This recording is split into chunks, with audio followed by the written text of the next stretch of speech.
ভাইও আপনিও কবরের আসামি, আমিও কবরের আসামি।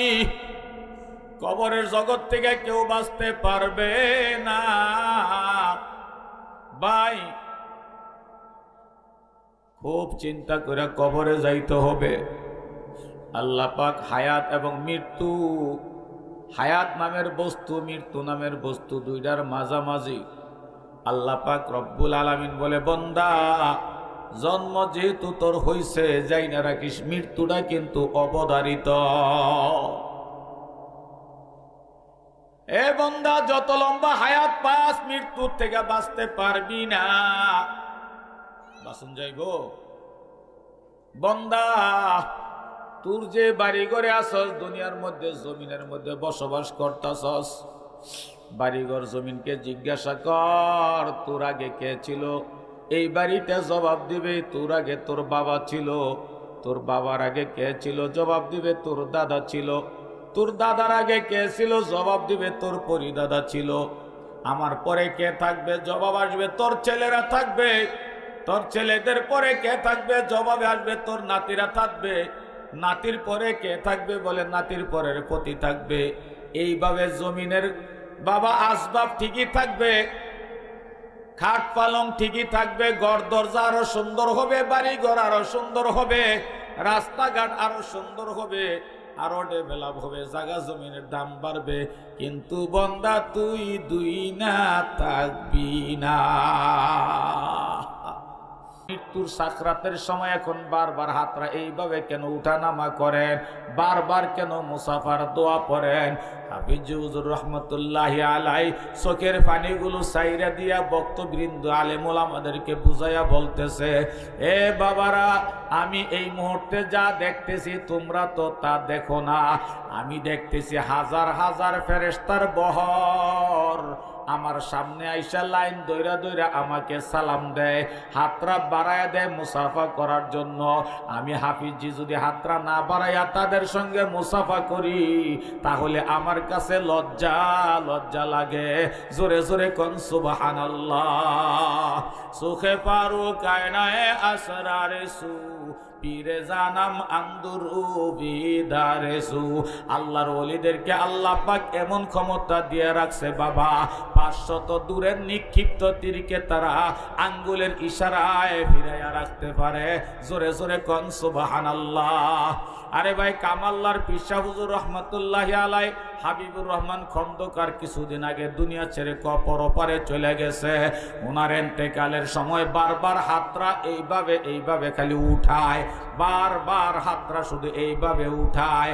ওনার পার্শ্ববর্তী ছেলে আসেন আরো কয়েকজন লোক জিজ্ঞাসা করে, হুজুর ওই বাবাজি আপনি বারবার এই মুহূর্তে হাতরা উপরের দিকে কেন উঠান, বারবার উপরের দিকে হাতটা কেন উঠান?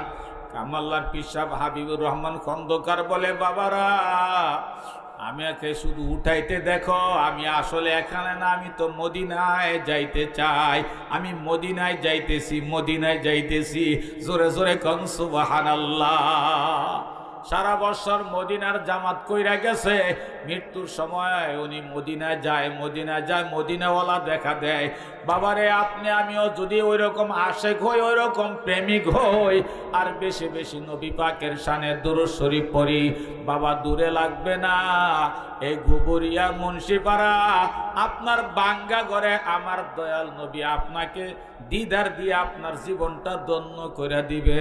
জোরে জোরে কোন সুবহানাল্লাহ।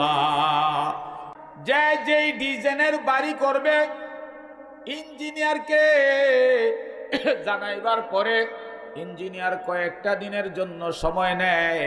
ইঞ্জিনিয়ার নকশাটা আইকা আপনার বাড়ির ডিজাইনটা কেমন হবে, আপনার বাড়ির দরজা কয়টা হবে, আপনার কয়টা রুম হবে, কয়টা দরজা হবে, কয়টা জানালা হবে, কোন দিক দিয়ে কি হবে না হবে, সব কিছু ডিজাইন করে যেমন আপনাকে দেখানো হয় বাড়ি বানাইবার পূর্বে, ঠিক আপনাকে জান্নাতে যাইবার পূর্বে আপনার জান্নাতরা আপনি কেমন কামাই করছেন, আল্লাহ পাক আপনার আমলের বদৌলতে কেমন সুন্দর জান্নাতরা আপনার জন্য বানায়া রাখছেন, ওই জান্নাতরা আমার আল্লাহ আজরাইলের মাধ্যমে দেখাইয়া দিবে।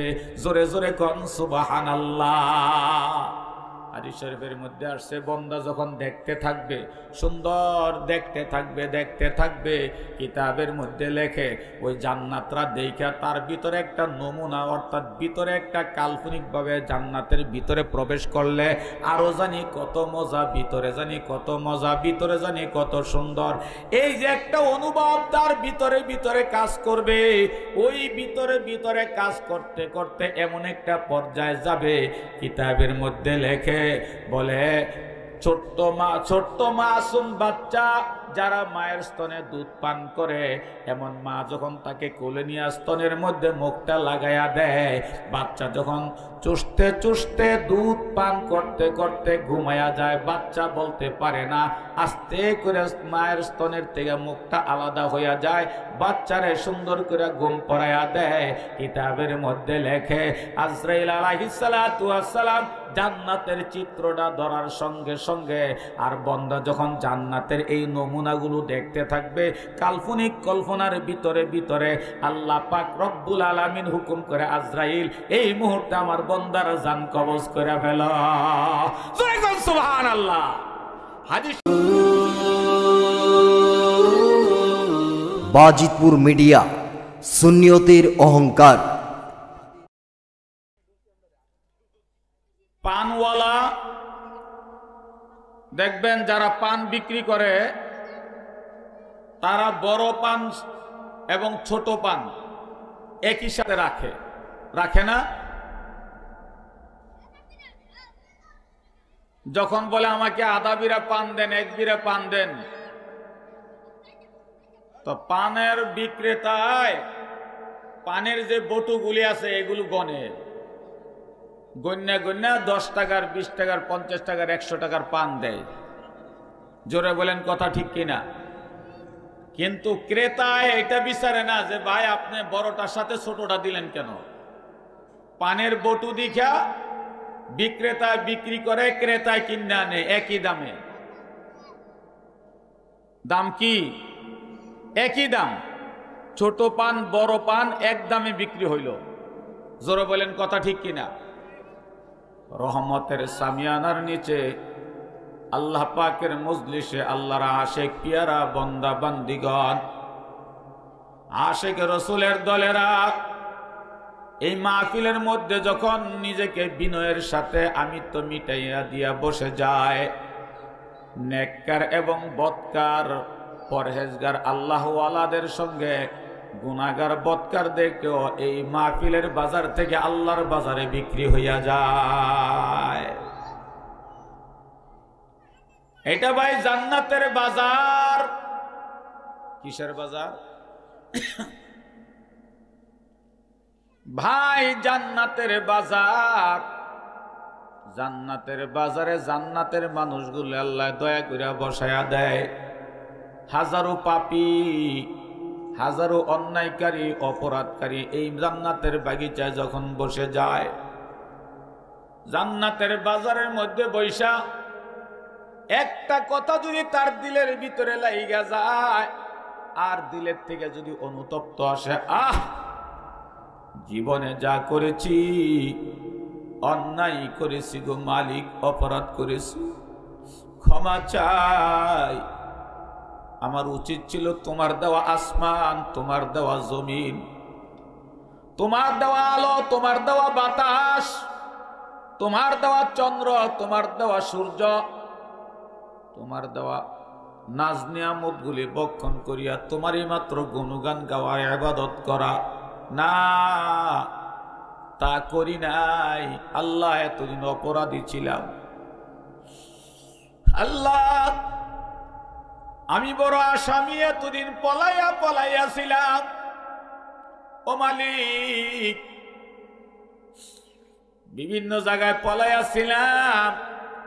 আমি অপরাধী, আমি আসামি। আজকে তোমার বাজারে আসছি বিক্রি হওয়ার জন্য। আল্লাহ তোমার বাজারে বিক্রি হইয়া তওবা করলাম। জীবনে যা করেছি, অন্যায় করেছি, অপরাধ করেছি, ওয়াদা দিলাম গো আল্লাহ, এ জীবনে গুনাহ করব না। বলেন আমার আল্লাহ। ও আমার আল্লাহ, এ জীবনে আর গুনাহ করব না। আল্লাহ বলে, বান্দা, এই জান্নাতের বাজারের থেকে যদি ওয়াদাটা তোর একুরেট হয়, দিলের থেকে হয়, যা 80 বছর 100 বছরের কাটটা কাফের যদি তুই হইয়া থাকস, আর আজকে আমি আল্লাহর দরবারে হাজিরা দিয়া তওবা করছস, জীবনে আর গুনাহ করবি না বলে ওয়াদা দিছস, যারে বান্দা যা, আমি আল্লাহ ওয়াদা দিলাম তোর জিন্দেগির গুনাহ আমি আল্লাহ মাফ কইরা দিছি। তোর আমল নামায় আমি একটা গুনাহ রাখবো না। যা বান্দা যা, শুধু তাই না, ওয়াদা করার সাথে সাথে আখিরি মুনাজাতের মাধ্যমে যখন আমি আল্লাহর দরবারে হাতটা উঠাবি, ও বান্দা, সার্টিফিকেট পুইরা গেছে কাঞ্চ, ঘরবাড়ি পুইরা গেছে কাঞ্চ, মোবাইল হারাইয়া ফেলছে কাঞ্চ, ছেলে সন্তান মারা গেছে কাঞ্চ, কোন কান্দায় গুনাহ মাফ হবে না রে বান্দা। অপরাধী বলে স্বীকৃতি দিয়া যখন আখেরি মুনাজাতের মধ্যে মা বাবার কথা, ছেলে মেয়ের কথা, ভাই বোনের কথা, বন্ধু বান্ধবের কথা, মৃত্যুর কথা, পরকালের কথা, আযাব গজবের কথা, গুনাহের কথা স্মরণ কইরা যখন বান্দা কানতে কানতে মাসির মাথা বরাবর এক ফোঁটা চোখের পানি ছাইরা দিবি, আমি আল্লাহ ওয়াদা দিলাম কান্দুন্না ব্যক্তিদের সাথে তোর কান্না চোখের পানিটাও এমন ভাবে কবুল কইরা নিব, গাভীর উড়ানের থেকেও দুধ দহন করলে এই দুধরা যেমন উড়ানের ভিতরে ঢুকানো সম্ভব হয় না, তোর মতন বান্দাকে আমি আল্লাহ জাহান্নামের আগুনে জ্বালাবো না। জোরে জোরে কোন সুবহানাল্লাহ। ওই মালিকের দরবারে তওবা করার দরকার আছে না নাই? আরো চিৎকার দিয়ে বলেন বাজান, আছে না নাই? এ বাবা, কেন তওবা করব না? সুবর্ণ সুযোগ, সুযোগটাকে আমরা যেন কেউ হাত ছাড়া না করি। আজকের মাহফিলটা, এই বৈঠকটা হইতে পারে আপনার আমার জীবনের শেষ বৈঠক, শেষ মাহফিল। কত মানুষ গত বছর মাহফিলে ছিল, এই বছর মাহফিলে আসতে পারে নাই। জোরে জোরে বলেন কথা ঠিক কিনা? ও ভাইও, আগামী বছর যে আমরাও আসতে পারবো তার কোনো গ্যারান্টি নাই। গত বছরের মুসল্লি এই বছর পাওয়া যায় না, গত বছরের বক্তা এই বছর পাওয়া যায় না। ভাইও, আপনিও কবরের আসামি, আমিও কবরের আসামি। কবরের জগৎ থেকে কেউ বাঁচতে পারবে না। ভাই, খুব চিন্তা করে কবরে যাইতে হবে। আল্লাহ পাক হায়াত এবং মৃত্যু, হায়াত নামের বস্তু, মৃত্যু নামের বস্তু, দুইটার মাঝামাঝি আল্লাহ পাক রব্বুল আলামিন বলে, বান্দা, জন্ম যেহেতু তোর হইছে, যাই না রাখিস, মৃত্যুটা কিন্তু অবধারিত। এ বান্দা, যত লম্বা হায়াত পাস, মৃত্যুর থেকে বাঁচতে পারবি না। বাঁচন যাইব? বান্দা, তোর যে বাড়ি ঘরে আসস, দুনিয়ার মধ্যে, জমিনের মধ্যে বসবাস করতাছস, বাড়িঘর জমিনকে জিজ্ঞাসা কর, তোর আগে কে ছিল? এই বাড়িতে জবাব দিবে তোর আগে তোর বাবা ছিল। তোর বাবার আগে কে ছিল? জবাব দিবে তোর দাদা ছিল। তোর দাদার আগে কে ছিল? জবাব দিবে তোর পরিদাদা ছিল। আমার পরে কে থাকবে? জবাব আসবে তোর ছেলেরা থাকবে।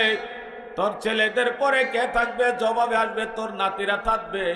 নাতির পরে কে থাকবে? বলে নাতির পরের পতি থাকবে। এইভাবে জমিনের বাবা আসবাব ঠিকই থাকবে, খাট পালং ঠিকই থাকবে, ঘর দরজা আরো সুন্দর হবে, বাড়ি ঘর আরো সুন্দর হবে, রাস্তাঘাট আরো সুন্দর হবে, আরো ডেভেলপ হবে, জায়গা জমিনের দাম বাড়বে। কিন্তু বান্দা, তুই দুই না থাকবি না। বাজান, থাকা যাইব? থাকতে যেহেতু পারবি না, যাবি কই? বলে এমন এক কবরের মধ্যে যাবি যেই কবরের সঙ্গের সাথী তোর কেউ হবে না বান্দা, সঙ্গের সাথী হবে একমাত্র নেক আমল। জোরে বলেন কি? যদি নেক আমল করো তাহলে নেক আমল সঙ্গের সঙ্গী হবে, যদি বদ আমল করো তাহলে বদ আমল সঙ্গের সঙ্গী হবে। বান্দা নেক আমল কইরা যদি কবরে যাও, শান্তি আর শান্তি। যেই শান্তির একবার যদি কারো সঙ্গে মোলাকাত করে, দেখা করে, আর কোনোদিন শান্তি তোর থেকে বিমুখ হবে না, অশান্তির সঙ্গে আর কোনোদিন সাক্ষাৎ হবে না। আর যদি অশান্তির লগে একবার দেখা হয়, শুরু আছে বান্দা, শেষ নাই। দুনিয়ার হায়াতের জিন্দেগি শুরু আছে আবার শেষও আছে, কিন্তু কবরের জিন্দেগি যখন একবার কারো শুরু হইয়া যায় আর কোনোদিন শেষ হবে না। মিশামিশি কাটাইলাম আমরার জিন্দেগি, চোখে দেখা হারাইলাম বন্দেগি। বলেন চোখে দেখা হারাইলাম বন্দেগি। কবরেরই আযাব যদি কেহ দেখিত, ঘরবাড়ি সারিয়া পাগল হইতো। বলেন ঘর সবারি সারিয়া পাগল হইতো। আদর করিয়া মানুষ আল্লাহ বানাইয়া, কেমনে দিবা জাহান্নামে ফেলিয়া। আল্লাহ কেমনে দিবা জাহান্নামে ফেলিয়া। সকলেরই দরজা হইতে আল্লাহ ফিরিয়া, তোমারি দরবারে রইলাম পড়িয়া। আল্লাহ তুবা হৃদর বারে রইলাম পড়িয়া। নিজের হাতে বান্দা তুমি আল্লাহ বানাইয়া,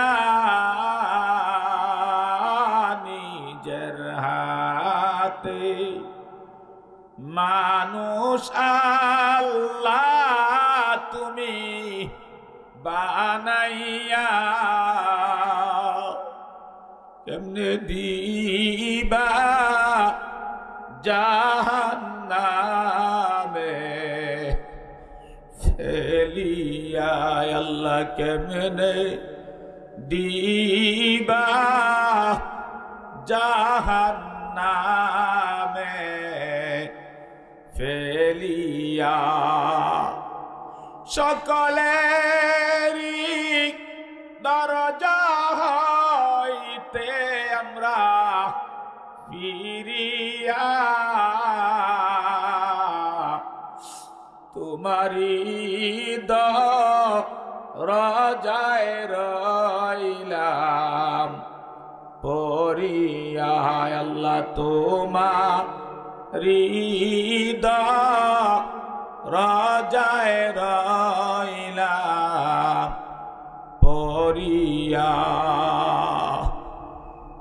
ওই কবর থেকে বাঁচার কারো উপায় নাই। বাজান আজ না হয় কাল একদিন না একদিন কবরে যাইতেই হবে, আজরাইলের সঙ্গে মুলাকাত হইতেই হবে।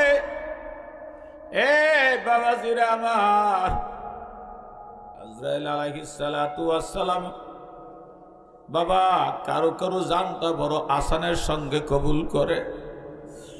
আর হাদিস শরীফের মধ্যে আসছে ঈমানদার মুমিন যদি হয়, আল্লাহ ওয়ালা বুজুর্গানে দিন যদি হয়, নবীজির আশেক যদি হয়, আল্লাহর পিয়ারা পাগল বন্দা বান্দি যদি হয়, ওই বন্দা বান্দির সামনে সুন্দর সুদর্শন একটা যুবক অথবা যুবতী, পুরুষের সামনে যদি যুবতী যায়, মহিলার সামনে যদি যুবক যায়, অর্থাৎ সুন্দর সুদর্শন একজন পুরুষ অথবা মহিলা, মেয়ে অথবা ছেলে যদি যায় অল্প বয়সের, তাদের কাছে যেমন ভালো লাগে, কেমন ভালো লাগবে এটা আপনার মৃত্যুর শয্যায় শায়িত হলে আজরাইলের চেহারাটা কেমন সুবর্ণ সুন্দর হইলে আপনার কাছে ভালো লাগবে তার জানা থাকবে। ওই রকম সুন্দর সুদর্শন একটা চেহারাওয়ালা ব্যক্তি হইয়া আপনার সামনে উপস্থিত হবে। জোরে কোন সুবহানাল্লাহ। ভাইও, মারাত্মক বিপদের মধ্যে পড়ার সময় যদি একজন লোক আইসা বলে, ভাই অথবা বাবা অথবা মা কি হয়েছে আপনার, আপনার বাড়ি কই, কোথায় যাইবেন, সমস্যা কি বলেন, আপনার কোনো টেনশন নাই, টাকা লাগলে টাকা দিব, ঘর লাগলে ঘর দিব, জায়গা লাগলে জায়গা দিব, বাড়িতে গিয়া পৌঁছাইবার প্রয়োজন হইলে ভালো সুন্দর স্পেশাল গাড়িতে চড়াইয়া আপনাকে বাড়ি পর্যন্ত পৌঁছাইয়া দিব। এমন সান্ত্বনার বাণী যদি বিপদের সময় কেউ আপনাকে শোনায়, তাহলে আপনার কাছে ভালো লাগবে না খারাপ লাগবে? যেমন ভালো লাগবে, বিপদের সময় আপনি একটা পেরেশানিতে ছিলেন, হঠাৎ করে পেরেশানির চাপটা অপরিচিত লোকটার কথা শুনে যেমন আস্তে করে চলে যাবে, ঠিক আজরাইল আলাইহিস সালাতু ওয়াস সালাম আপনার সামনে যেই সময় আসবে, ওই সময় আপনি চোখ দিয়া তাকাইতেও পারেন না, মুখ দিয়া কথাও বলতে পারেন না, হাত দিয়া কাউকে ধরার শক্তিও নাই, পাও দিয়া চলার শক্তিও নাই, যেহেতু সাকরাতের তুফান আপনার শরীরে লাগছে। জোরে জোরে বলেন কথা ঠিক কিনা? হাদিস শরীফের মধ্যে আসছে, এই সময় আপনার পাড়া প্রতিবেশী বন্ধু বান্ধব আত্মীয় স্বজন কেউ আপনার সঙ্গী হবে না, কেউ আপনার সাথে যাবে না। মানুষ কত কথা বলে, আপনি জবাব দেওয়ার সুযোগ নাই, কথা শোনারও সুযোগ নাই, তাদের দিকে তাকাইতেন, চোখটা পর্যন্ত ঘুরাইয়া ঘুরাইয়া তাকাইতে পারেন না। জিহ্বা দিয়া বাবা আঙ্গুরের রস দেয়, বেদেনার রস দেয়, বাইয়া বাইয়া পয়রা যায়, ভিতরে গিলার মতন পর্যন্ত শক্তি থাকে না। জোরে জোরে বলেন কথা ঠিক কিনা? এই সময় আজরাইল আলাইহিস সালাতু ওয়াস সালাম বিকট চেহারা না দইরা যদি মুমিন ব্যক্তি হয়, জান্নাতি ব্যক্তি হয়, ইমানদার নামাজি হয়, এই ব্যক্তিটার সামনে এত সুন্দর চেহারা একটা আকৃতি হইয়া আজরাইল আলাইহিস সালাতু ওয়াস সালাম 500 রহমতের ফেরেশতার বহর নিয়া, হাতের মধ্যে একটা রেশমি কাপড়ের রুমাল নিয়া আপনার মাথার শিওরের পাশে আইসা বসবে। জোরে জোরে কোন সুবহানাল্লাহ। আল্লাহর পক্ষ থেকে আপনাকে সালাম জানাইবে, সুসংবাদ জানাইবে। ওই 500 রহমতের ফেরেশতার বহর আপনাকে বারবার করে এসে সালাম জানাবে। হাফিজ জি হুজুর রহমাতুল্লাহি আলাইহি মৃত্যুর শয্যায় যখন শায়িত হয়, বারবার হাতরা এইভাবে হাতরা বাড়ায়া দেয় আর বলে ইয়াগফিরুল্লাহু লানা ওয়া লাকুম, আবার বাড়ায়া দেয়, আবার বলে ইয়াগফিরুল্লাহু লানা ওয়া লাকুম। এইভাবে বারবার যখন হাত বাড়ায় আর মুসাফার দোয়াটা পড়তে থাকে, অনেক আলেম উলামা মৃত্যুর শয্যায় হাফিজ জি হুজুর রহমতুল্লাহি আলাইহির সামনে বসা, তার একদম কাছের লোকটা গিয়া বলতেছে, হুজুর আপনাকে কেউ সালাম দেয় না, আপনার সঙ্গে তো কেউ মুসাফা করে না, আপনি মৃত্যুর সাকরাতের সময় এখন বারবার হাতরা এইভাবে কেন উঠানামা করেন, বারবার কেন মুসাফার দোয়া পড়েন? হাফিজ হুজুর রহমতুল্লাহি আলাই চোখের পানিগুলো সাইরা দিয়া বক্তবৃন্দ আলেমুল আমাদেরকে বুঝাইয়া বলতেছে, এ বাবারা, আমি এই মুহূর্তে যা দেখতেছি তোমরা তো তা দেখো না। আমি দেখতেছি হাজার হাজার ফেরেশতার বহর আমার সামনে আইসা লাইন দইরা দইরা আমাকে সালাম দেয়, হাতরা বাড়ায়া দেয় মুসাফা করার জন্য। আমি হাফিজি যদি হাতরা না বাড়াইয়া তাদের সঙ্গে মুসাফা করি তাহলে আমার কাছে লজ্জা লজ্জা লাগে। জোরে জোরে কোন সুবহানাল্লাহ। সুখে পারু কায়নায়ে আসরারে সু পীরে জানাম আন্দুরু বিদারেসু। আল্লাহর ওলিদেরকে আল্লাহ পাক এমন ক্ষমতা দিয়ে রাখছে বাবা, 500 দূরের নিক্ষিপ্ত তীরকে তারা আঙ্গুলের ইশারায় ফিরাইয়া রাখতে পারে। জোরে জোরে কোন সুবহানাল্লাহ। আরে ভাই, কামাল্লার পিসা হুজুর রহমতুল্লাহি আলাই হাবিবুর রহমান খন্দকার কিছুদিন আগে দুনিয়া ছেড়ে পরপারে চলে গেছে। ওনার ইন্তেকালের সময় বারবার হাতরা এইভাবে এইভাবে খালি উঠায়, বারবার হাতরা শুধু এইভাবে উঠায়। ওনার পার্শ্ববর্তী ছেলে আসেন আরো কয়েকজন লোক জিজ্ঞাসা করে, হুজুর ওই বাবাজি আপনি বারবার এই মুহূর্তে হাতরা উপরের দিকে কেন উঠান, বারবার উপরের দিকে হাতটা কেন উঠান? কামাল্লার পিসাব হাবিবুর রহমান খন্দকার বলে, বাবারা আমাকে শুধু উঠাইতে দেখো, আমি আসলে এখানে না, আমি তো মদিনায় যাইতে চাই, আমি মদিনায় যাইতেছি, মদিনায় যাইতেছি। জোরে জোরে কোন সুবহানাল্লাহ। সারা বছর মদিনার জামাত কইরা গেছে, মৃত্যুর সময় উনি মদিনায় যায়, মদিনায় যায়, মদিনাওয়ালা দেখা দেয়। বাবারে, আপনি আমিও যদি ওই রকম আশেক হই, ওই রকম প্রেমিক হই, আর বেশি বেশি নবী পাকের শানে দুরূদ শরীফ পড়ি, বাবা দূরে লাগবে না এই গুবরিয়া মুন্সিপাড়া আপনার বাঙ্গা ঘরে আমার দয়াল নবী আপনাকে দিদার দিয়ে আপনার জীবনটা ধন্য করে দিবে। জোরে জোরে কোন সুবহানাল্লাহ।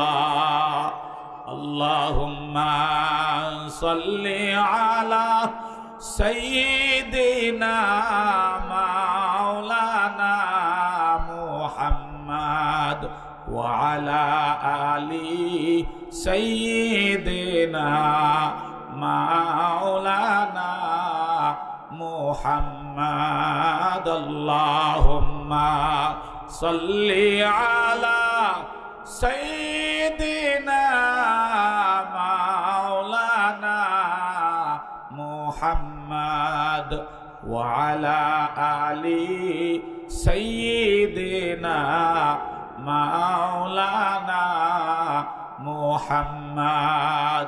বাবাজির আমার, আমি যে কথাটুকুন বলতেছিলাম, হাদিস শরীফের মধ্যে আসছে 500 নূরের ফেরেশতার বহর নিয়া হযরত আজরাইল আলাইহিস সালাতু ওয়াস সালাম সুদর্শন সুন্দর চেহারাওয়ালা ব্যক্তি হইয়া ওই সাকরাত ইমানদার মুমিন ব্যক্তির সামনে আইসা বসবে, অর্থাৎ তার মাথার শিয়রের মধ্যে বৈশা আল্লাহর পক্ষ থেকে সালাম জানাইবে, বিভিন্ন সুসংবাদগুলো জানাবে। দুনিয়ার মধ্যে বন্দা যেইভাবেই হোক চলে গেছে, সুসংবাদগুলো শুইনা তার ভিতরে আনন্দে আত্মহারা হইয়া যাবে এবং জাহান্নামের চিত্রটা তার সামনে প্রথম ধরবে। ধরার পরে বলবে, ও আল্লাহর বন্দা, তোমার নাফরমানি কইরা যদি তুমি যাইতা তাহলে এই জাহান্নামের মধ্যে তোমাকে রাখা হইতো, কিন্তু আল্লাহর পক্ষ থেকে নির্দেশ, তোমাকে দেখাইয়া তোমার মূল ঠিকানা দেখাবো। মূল ঠিকানা জান্নাতরা সামনে আইসা বলবে, আল্লাহর পক্ষ থেকে তুমি সুসংবাদ গ্রহণ করো, তোমার জানটা আসানের সাথে কবুল করা হবে, কবজ করা হবে। আর জানটা কবজ করার সময় তুমি যে জায়গাটার মধ্যে যাইবা, এই যে চিত্রটা দেখো, তুমি হায়াতের জিন্দেগির ভিতরে তওবার মাধ্যমে, ইবাদতের মাধ্যমে যা কামাইছো, আল্লাহর পক্ষ থেকে যেই জান্নাতটা তুমি কামাইছো, সেই জান্নাত হলো তোমার এইটা। জোরে কোন সুবহানাল্লাহ।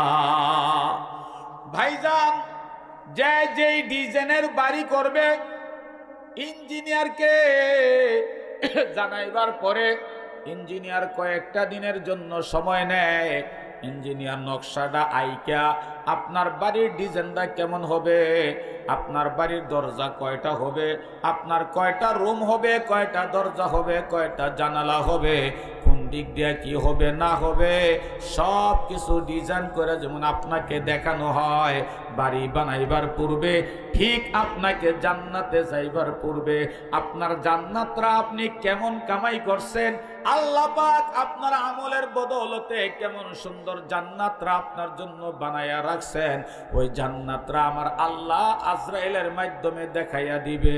জোরে জোরে কোন সুবহানাল্লাহ।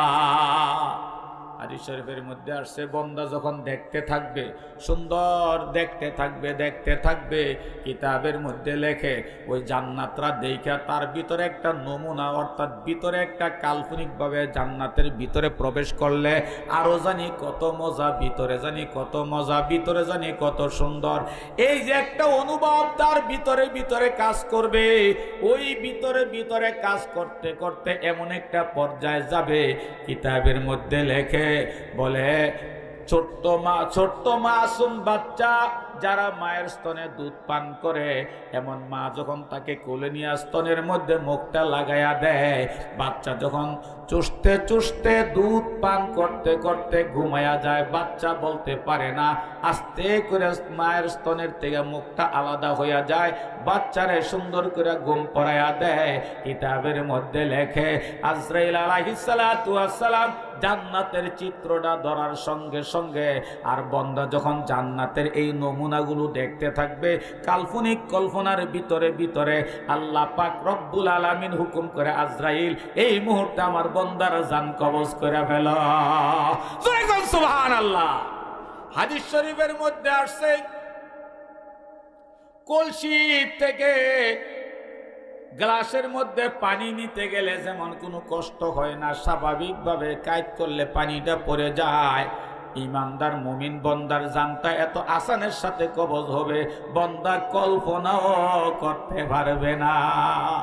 আরেক জায়গায় আসছে, আটার খামির করলে পরে সুন্দর মতন খামিরটারে ফুটবলের মতন গুল করে, দেখেন না ময়দার রুটি বানায় যায়, হ্যাঁ হোটেলের মধ্যে গুল করে কিনা, মেয়ে লোকেরা যখন রুটি বানায় এটা গুল করে কিনা, গোল করার পরে যদি একটা চুল পরে, বলে চুলটা ওই খামিরের থেকে টান দিলে যেমন আস্তে করে চলে আসে, ইমানদার মুমিন বন্দার জানটা এত আসানের সাথে কবজ হবে, বলে আস্তে করে টান দিলে যেমন চুলে দিশা পায় নাই, খামিরও দিশা পায় না, চুল আলগা হইয়া চলে আসছে, ইমানদার মুমিন বন্দা যখন জান্নাতের চিত্রটা ধরবে, ইমানদার মুমিন বন্দার জানটা আস্তে করে কবজ হবে, মুমিন বন্দায় বলতেও পারবে না। এমন ইমানদার হওয়ার দরকার আছে না নাই? আরো জোরে বলেন আছে না নাই? এই জন্য বাবাজিরা আমার, যদি বুঝা থাকি তাহলে ইমানদার মুমিন হইয়া কবরে যাওয়ার দরকার। এই জন্য কোন কবি বলে, নেককার মুমিনের জন্য এমন পুরস্কার তৈয়ার কইরা রাখছেন মাওলায় বাহির কল্পনার। জোরে জোরে কোন সুবহানাল্লাহ।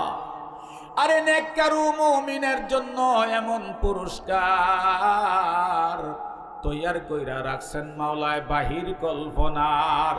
এমন কোন কর্ণ নাই যা শুনছে কোনো দিন, এমন কোন চক্ষু নাই যা দেখছে কোনো দিন, এমন কোন কর্ণ নাই যা শুনছে কোনো দিন, এমন কোন চক্ষু নাই যা দেখছে কোনো দিন।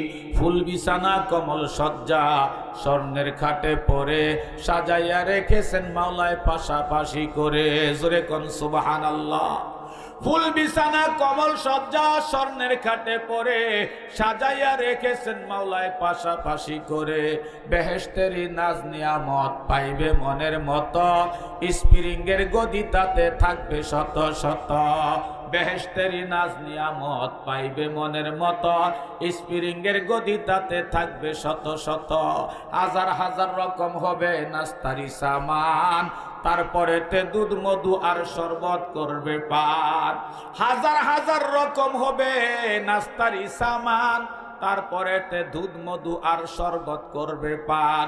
এমন সময় হুর পরীরা আসবে খুশি মনে, খুশি করিবে তোমায় মিষ্টি মধুর গানে। এমন সময় হুর পরীরা আসবে খুশি মনে, খুশি করিবে তোমায় মিষ্টি মধুর গানে। নেচে নেচে হেলে দুলে গাইবে কত গান, এমন সুরে গাইবে যে আর শুনে নাই কোনো কান। নেচে নেচে হেলে দুলে গাইবে কত গান, এমন সুরে গাইবে যে আর শুনে নাই কোনো কান। হুর প্রেমে মক্ত তখন হইবে মনের মতো, হুর প্রেমে মক্ত তখন হইবে মনের মতো। এক এক মিলনে 40 বৎসর হইয়া যাইবে গত, এক এক মিলনে 40 বৎসর হইয়া যাইবে গত। জান্নাতীরা খাবে সেথায় নানা রঙের খানা, জান্নাতীরা খাবে সেথায় নানা রঙের খানা।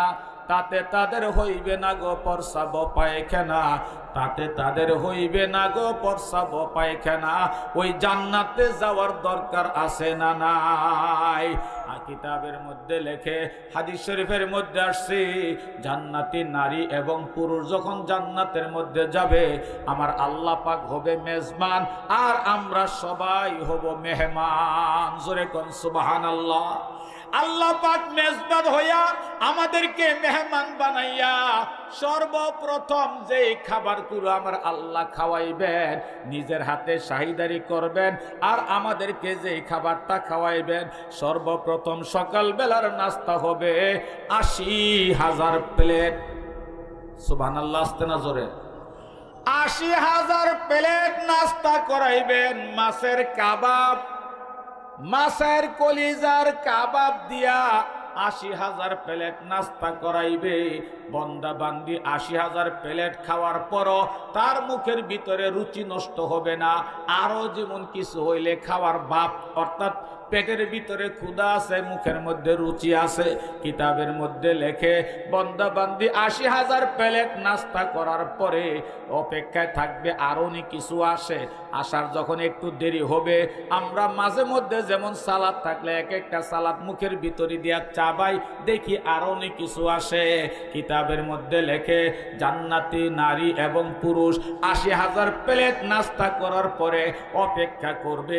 অপেক্ষা করার পরে যখন আসতে লেট হবে, যে প্লেটগুলো দিছে প্লেটগুলোর ভিতরে চেহারা দেখা যায়, এত চাকচিক্য সৌন্দর্য দেখা যায়, প্লেটের ভিতরে একটা লোভ কাজ করবে, লোভ চলে যাবে। কোন কিতাবের মধ্যে লেখে, বলে প্লেটটা হাতের মধ্যে নিয়া একটু চাবানি দিবে মুখের মধ্যে দিয়া, যখন দেখবে হাইরে নাস্তা খাইলাম এত মজা, এতক্ষণ তো প্লেটের মজা বুঝি নাই, এখন খাওয়ার পরে দেখি প্লেটটা এত মজা লাগতেছে। কিতাবের মধ্যে লেখে 80,000 প্লেট তো খাইছে 80,000 প্লেটের পাশাপাশি 80,000 প্লেট নাস্তা করার পাশাপাশি ওই প্লেটগুলি পর্যন্ত খাইয়া ফালাইবে। জোরে কোন সুবহানাল্লাহ। অনেকের বুঝে আসবে না, হুজুর প্লেট আবার খাই কেমনে? দেখবেন প্লেট কেমনে খায়, আমি বলবো প্লেট এমনে খায়। সকালে দেখবেন ছোট ছোট বাচ্চারা যখন স্কুলের মধ্যে যায়, অথবা ভ্যান দিয়া গাড়ি দিয়া যখন এরকম ভাবে, কিছু কিছু লোক আছে ক্রিম বিক্রি করে, এই সুন্দর মতন কলকির মতন একটা কি জানি বানাইয়া, তারপরে ময়দা দিয়া এটার সুন্দর মতন বানাই এটারে ক্রিমে ভাবে দিয়া দেয়। ক্রিমটা খাইতে যতটুক মজা হয় না, কিন্তু কলকিটা খাইতে আরো বেশি মজা লাগে, মসমস করে ময়দা দিয়া বাজ্যা। জোরে কোন ঠিক কিনা? এইটা যদি এমন মজা হয়, আমার আল্লাহর জান্নাতের প্লেটের কেমন মজা হবে, এটা দুনিয়ার কেউ বুঝতে পারবে না। এটা একমাত্র আমার আল্লাহই ভালো জানে। লা ইলাহা ইল্লাল্লাহ, লা ইলাহা ইল্লাল্লাহ, লা ইলাহা ইল্লাল্লাহ।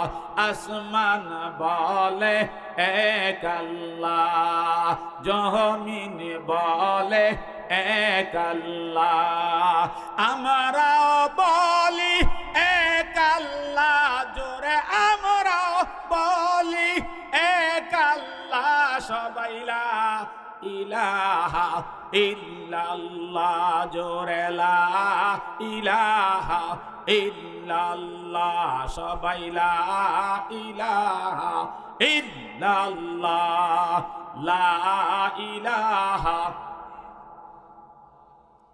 লা ইলাহা ইল্লাল্লাহ, লা ইলাহা লা ইলাহা ইল্লাল্লাহু মুহাম্মাদুর রাসূলুল্লাহ সাল্লাল্লাহু আলাইহি ওয়াসাল্লাম। এই জান্নাতে যাইতে হলে বাজান কয়েকটা কাজ করা লাগবে। আমি আজকে জাহান্নামের আলোচনার দিকে যাব না, যেহেতু আমরা জান্নাতি মানুষ, জান্নাতি পরিবেশে জান্নাতের বাগিচায় বসছি। আশা করি আল্লাহ পাক আমাদেরকে মাফ করে জান্নাতের মেহমান বানায়া দিবে। জোরে জোরে কোন আমিন। জান্নাতে যাওয়ার দরকার আছে না নাই? আরো জোরে বলেন, আছে না নাই? জান্নাতে যাইতে হলে বাজান জান্নাত পবিত্র না অপবিত্র? জোরে বলেন, আরো জোরে। জান্নাত যেমন পবিত্র, জান্নাত ফুল ফলে ভরপুর আছে বাজান। জান্নাতের মধ্যে সুগন্ধ আর সুগন্ধ। যেখানে সুগন্ধ জান্নাতের, সেখানে কোনো দুর্গন্ধ নাই। যেখানে ফল ফলাদির কোনো অভাব নাই। যেখানে শান্তি আর শান্তি। যেখানে বাগান আর বাগান। জোরে কোন সুবহানাল্লাহ। ওই জান্নাতরা যেমন পবিত্র, জান্নাতের মালিক যিনি তিনিও পবিত্র। ঠিক না বেঠিক? জান্নাতে যার সুপারিশ ছাড়া যাওয়া যাবে না, আমার দয়াল নবী তিনিও পবিত্র। জোরে বলেন কথা ঠিক কিনা? জান্নাতে যাইতে হলে দয়াল নবীর সুপারিশ লাগবে। দয়াল নবীর সুপারিশ পাইতে হলে একজন আল্লাহর ওলির শরণাপন্ন হইতে হবে। জোরে জোরে বলেন কথা ঠিক কিনা? মাদ্রাসায় পড়লে হাফেজ হওয়া যায়, মাদ্রাসায় পড়লে কারি হওয়া যায়, মাদ্রাসায় পড়লে মুফাসসির হওয়া যায়, মাদ্রাসার পড়লে মুহাদ্দিস হওয়া যায়, মাদ্রাসায় পড়লে মুদাররিস হওয়া যায়, মাদ্রাসায় পড়লে মুফতি হওয়া যায়, মাদ্রাসায় পড়লে মাদ্রাসার মুহতামিম হওয়া যায়, মাদ্রাসায় পড়লে কোরআন শরীফ সহি শুদ্ধ করে পড়া যায়। এই বাজান মাদ্রাসায় পড়লে মাওলানা হওয়া যায়, কিন্তু মাদ্রাসায় পড়লে বাবা আল্লাহর ওলি হওয়া যায় না।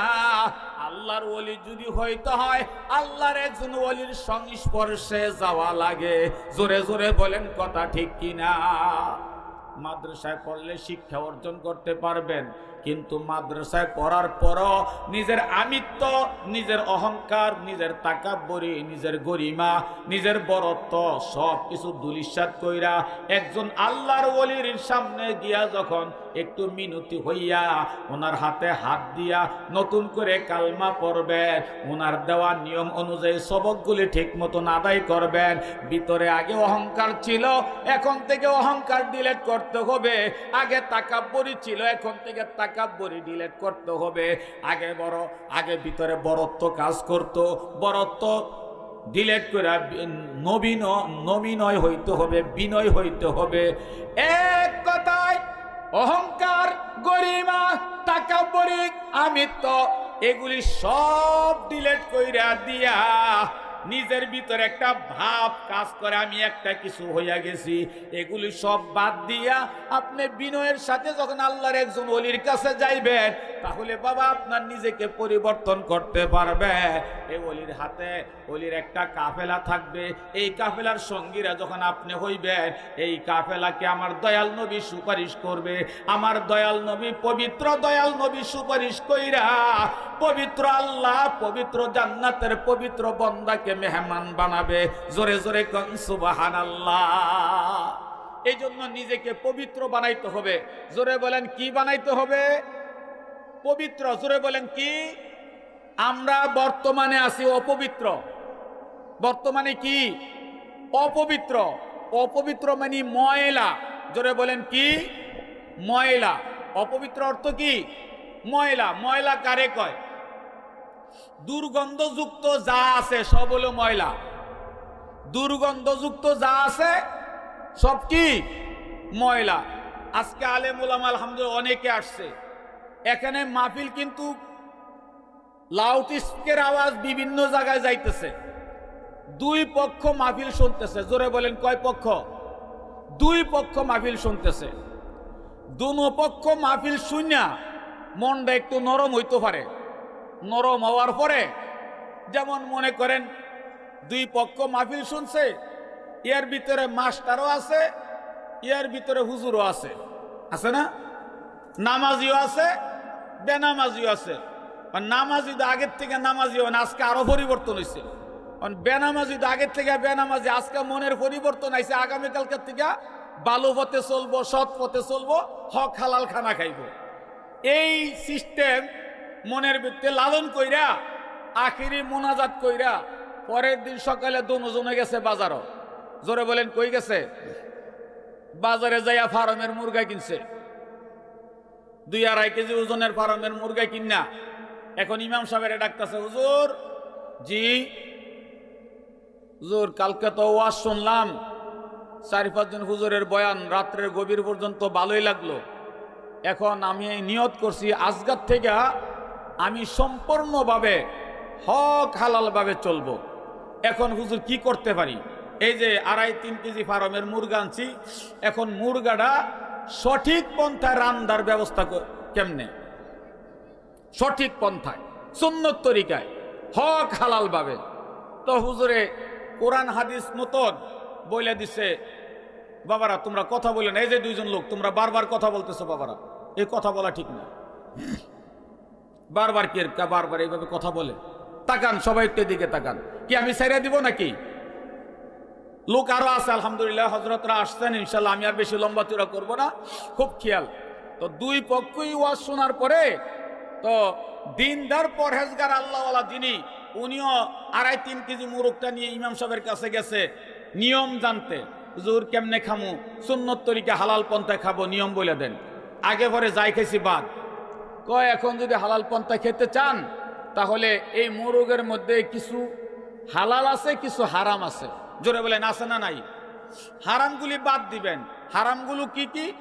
1 নম্বরে উপরের ফাঁকনা বাদ, 2 নম্বরে ভিতরে যে রক্তগুলি আছে রক্তগুলি বাদ, 3 নম্বরে এই হাতে পায়ে নখ আছে নখগুলি বাদ, 4 নম্বরে ঠোঁট বাদ, 5 নম্বরে ভিতরে আতুজুরি আছে এগুলি বাদ, এর ভিতরে যে ময়লা আছে ওইগুলি বাদ।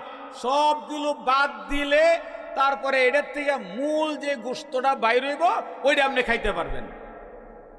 দিনদার পরহেজগার আল্লাহওয়ালা ব্যক্তি, ওনার আর কোনো প্রশ্ন আছে? প্রশ্নের জবাব পাইছে কিনা? পাইয়া আলহামদুলিল্লাহ হুজুর, আমি নিয়ত করছি, কাল্লা কান্নাকাটি করছি, তওবা করছি, আজকের থেকে আমি সঠিক পথে চলবো। আপনি যেইভাবে বলছেন ঠিক এইভাবে সব বাদ দিয়া, বাড়িওয়ালের বলবো সবকিছু বাদ দিয়া তুমি এইভাবে রান্নাটা করো। আলহামদুলিল্লাহ। ওমা কিছুক্ষণ পরে, আধা ঘন্টা 1 ঘন্টা পরে আবার ওই যে জেলে কোনো সময় দিনদারির মধ্যে ছিল না, নামাজি পরহেজগার আল্লাহওয়ালা ছিল না, মাস্টার ইলেনের উনিও আসছেন। আমি কিন্তু আপনার এলাকার মাস্টারের কথা কইতেছি না, উনি আসছে পরে হুজুর আসেন নাকি? হুজুরের শিয়ার হয়েছে, শোয়ার থেকে উঠাইছে। হুজুর তো মনে করছে দুজনে যেই মিলে মুরগালি হয়েছে, সকালবেলা একজন মাসালা জিগাইছে, উনি মনে দাওয়াত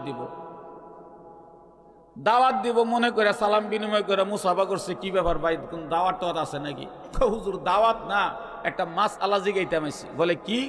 কালকে আমি বয়ান শুনছিলাম, বয়ানের থেকে চোখের পানিগুলো ছাড়ছি এবং নিয়ত করছি আজগার থেকে আমি সঠিক পথে চলবো, পবিত্র হইয়া পবিত্র জান্নাতের মধ্যে যাব। এখন হুজুর আমি এই যে 2.5-3 কেজি ওজনের মুরগাটা কিনছি, এটা হালাল পন্থায় খাওয়ার নিয়ম কি? হুজুর বলতেছে হালাল পন্থা যদি খাইতে হয় 1 নম্বরে ফাঁকনা বাদ দিবেন, 2 নম্বরে এই নখ বাদ দিবেন, 3 নম্বরে ঠোঁট বাদ দিবেন, 4 নম্বরে ভিতরে আতজুরির ময়লা সহ এগুলি সব বাদ দিবেন, আরো অঙ্গ প্রত্যঙ্গ যেগুলি বাদ দেওয়ার মতন ওইগুলি বাদ দিবেন, তারপরে ফাঁক করবেন, ইনশাল্লাহ এটা হালাল তরিকে হবে। এখন মাস্টার সাহেব মানে ওই লোকটা কতক্ষণ ধ্যান ধরে চুপচাপ থাকে, কয় হুজুর টেহা কি আপনার না আমার? এই কিনলাম যে, কয় আপনার। আমার টাকা দিয়ে আমি মুরগা কিনছি, এতগুলো বাদ দিতাম আপনার কথায়? এক তো বাদ দিতে পারতাম না, আমি ইত্যা সহকারে ফাঁক করবো, আপনার কোনো ক্ষতি আছে? ভাই আমার তো কোনো ক্ষতি নাই, আপনি জানতে চাইছেন আমি আপনার জানাইছি। আপনি কয় না আমি সব সহকারে বসাবো। আচ্ছা বলেন সব সহকারে বসাইলে হুজুরের কোনো লাভ খাস্তা আছে? হুজুরের অনুমতি নিয়া মাসআলা জানিয়া প্রথম যিনি বসাইছেন উনি শুধু সুগন্ধ আর সুগন্ধি পাইতেছে, এটা খাইলে শরীরের মধ্যে শক্তি আর ভিটামিন হবে। আর পরবর্তীতে যে হুজুরের কথা শোনার পরে মানলো না, ডাইরেক্ট নিয়ে বসাই দিল, ওইটা খাইলে শুধু কলেরা হইব। জোরে বলেন কথা ঠিক কিনা? আরো জোরে বলেন ঠিক কিনা?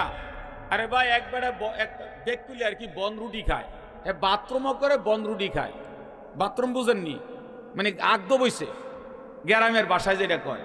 তা আরেক লোকে দেখে আরে বাবা দুইটার একটা কর, হয় বনরুটি খা না হয় পায়খানা কর। তুই পায়খানা করস বনরুটিও খাস, এটা কেমন দেহা? এই মেয়ে আপনার কি, আমি পায়খানা করি বনরুটি খাই, বেশি কথা বলে একটা বড়ায় খাবো। আচ্ছা কনসান দিয়ে ব্যাক করলে কেডা বুঝাইতে যাবো? বেশি কথা কইলে বলে বড়ায় খাইব। ভাই ও নিজের ভুলের দিকে তাকাই, নিজের ভুলের দিকে তাকাই। আমার কবরে আমি যাব, আপনার কবরে আপনি যাবেন। টাউনের থেকে গ্রামের মধ্যে লোক আসছে, তো টাউনের মানুষ তো বাথরুম সুন্দর পাকা পোকা বাথরুম, সমস্যা হয় না। গ্রামের মধ্যে গেছে, এটা অহংকার কথা না, আজ থেকে আরো প্রায় 20-25 বছর 30 বছর আগের কথা। মানে সেই সময় তো টাটকি আসিন, আপনাদের দিকে কি কইতো? টাটকি কইতো না, টাটকি আসিন। টাটকিটা কেমন? কাঁচা লেট্রিন আসিন। ওই দূরের থেকে গর্তমর্তর মধ্যে বাথরুম করতো, আর দূরের থেকে দুইটা এই বাঁশ দিয়া আর একটা বাঁশ কোন রুমে দৈরা মরে ঘরে গিয়া বইয়া বাথরুম করতো। আর যে ইয়াডা ছিল বদনিটা আছেন, হেডা আছেন মাইটটা বদনি। মুরব্বীরা কই পারবো কি মাইটটা বদনি না? এই সময় অনেক স্টিলের বাড়িছে, সেই সময় পিতলের আর মাইটটা বদনি আসিন, অন্ধ প্লাস্টিকের স্টিল বাড়িছে। তো বেচারা ঢাকার থেকে আইসে বাথরুমের পেটে সিপ দিছে, মানে বাথরুম ধরলে তো আর বাঘ হবে ভয় নেই। হ্যাঁ, বাঘের বয়ও মানে না, বাথরুমের সিপটা এমন একটা সিপ হয়, ফেডের সিপ। মানে বেড়ার তো মাসাল্লাহ বাথরুমে ধরছে, অনেক বেড়ায় গেছে বাথরুমের মধ্যে, গ্রামের বাথরুম।